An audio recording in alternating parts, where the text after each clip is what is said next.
Welcome. I'm Electra Porzel. I'm the director of the Language of Consciousness Institute. In that institute, we are looking at the 7 levels of consciousness that every human being can experience, and many times we don't. And we use the templates of the language of creation to help ourselves get in better connection with creation, which is the source of all life on earth, so that we can unfold into our original design. And how humans function today is not in the original design of what a human was. I know there are lots of old stories about the possibilities of human beings. And there are stories about people not being willing to see humans as being able to be more, to have capabilities beyond what we presently have.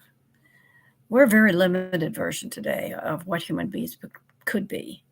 And we have all the possibilities in the world of being more. Yes. One of the things I wanted to talk today, though, is about one of the ways that we learn to be more or we open up to the more, and that is through conversation. This year, I have deliberately set up 3 different conversations that I get to be part of with other people who are mutually interested. There are 2 authors that I love to use their ideas to kick off a really good conversation. One is Charles Einstein, and in his books, Sacred Economics, The More Beautiful World We All Know Could Be, and his latest book, he is really proposing that the present society is not sustainable for the future. So if we're looking at creating something that's going to work for our grandchildren and their generations to come, we have to change. We, you and I, have to start creating a different way of coming into the world and working with each other. And one of the ways that I propose that we start that is we start listening to each other, listening without judgment, looking and listening to how others perceive the world, how they see things differently than us, and it expands our knowing. One of the things we know is that as long as we stay in the same position about anything, whether it's how I treat my body, how I deal with neighbors, how we solve problems, how I make money, I don't care what the topic is, as long as we each do not gain new perspectives, we will never change. There will never be a different action. The only way to change, to get different actions, to have more opportunities to choose differently, is we have to start listening to each other. So I started these conversations. 2 each week are on one of Einstein's old stories, new stories. And one of them every other week is on the book Sand Talk by Tyson Yunkaporta.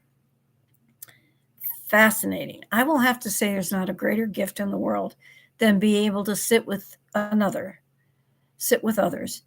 and listen to their perspectives, to their knowings, to their wonderings, to their hopes for the future around a specific topic. The specific topic keeps us focused.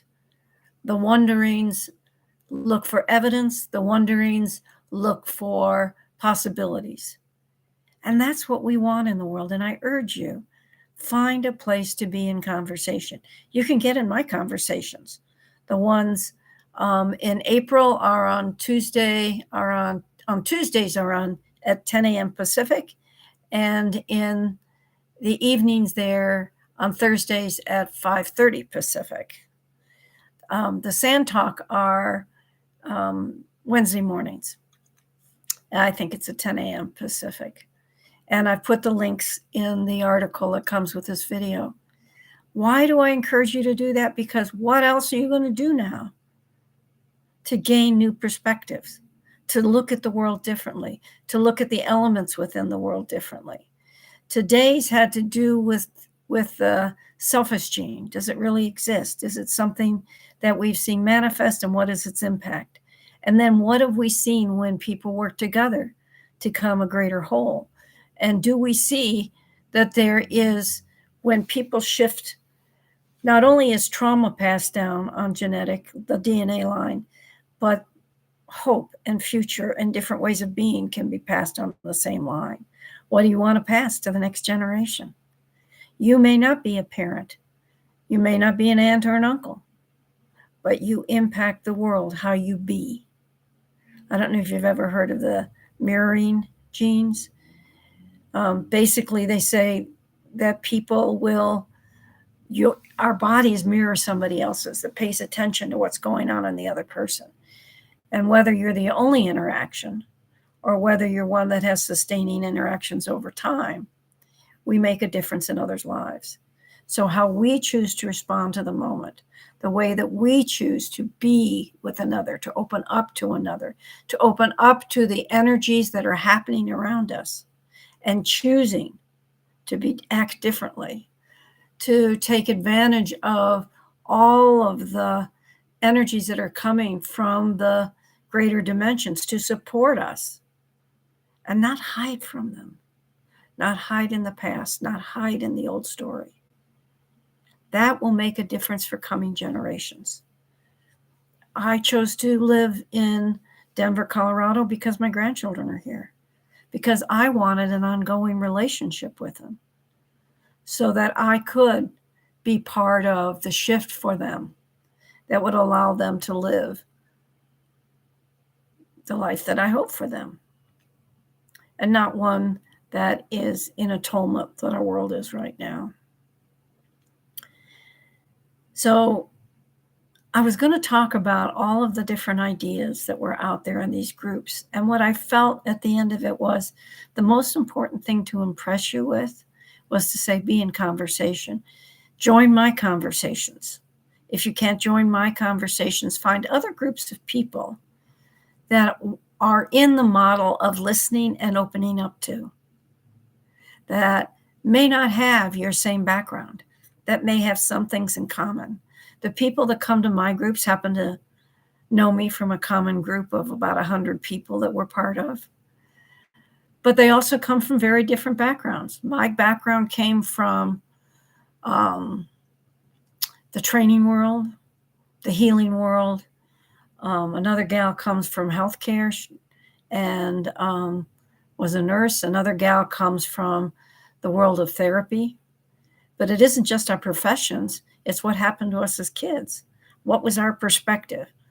I come from graduating college in the 60s. Do you know what awaited us in the 60s for women? You can only have these jobs. You can't have the others. You can't have a credit card because only your husband can have one. Lots of other crap. Because people move together, they change the worldviews on those things, what women can do, how women can handle their finances, the jobs they can hold, and the possibilities rose for future generations. There were a number of movements. The race movement changed everything, changed what we thought about what a different people can be and do. That in middle last century, it was rigid, it was stuck. Even in the, if you look at the way the medical world viewed the brain, in the middle part of last century, they said the brain never changed. If something happened to it, tough luck on you, because it doesn't change. Everything remains the same. It's rigid. It has no adaptability. Now it's realized in the research they've done in neurobiology that, oh my God, it's the most adaptable organism in the body. I just read an article today about a young woman who had half a brain. They had to take half her brain out when she was a little tiny thing. And she went to school, she talks, she emotes, she has every part of her personality. Yes, there's some limitations, but we did not know what the brain was capable of. We did not know what the DNA was capable of, what it was actually holding. At one point, there are parts of the brain that they thought were junk glial cells. Now they know that they create the structure of the brain and they hold all this information. and they are the worker bees of the brain. Same thing goes for DNA. Once there was junk DNA, it just fill in the holes, right? Now that's not true anymore. So if those changes would not have happened unless somebody said, I have an idea about how this might be different. How the brain, I've seen something, or they've got a niggle about it. But they went on to investigate the possibilities for the brain, and they discovered so much. Others went on about the DNA, and that's true about so many different fields. So to be in conversation, to honor your other thoughts, to look at different perspectives, that's the purpose of opening up with others into conversation. So I hope you join me or join others in conversation to enrich your world, to give yourself new experiences, new perspectives, so that you can change how you be in the world and change the results you get in the world, and just change the amount of joy that you have in the world. Thank you very much. I look forward to talking with you soon. Bye-bye.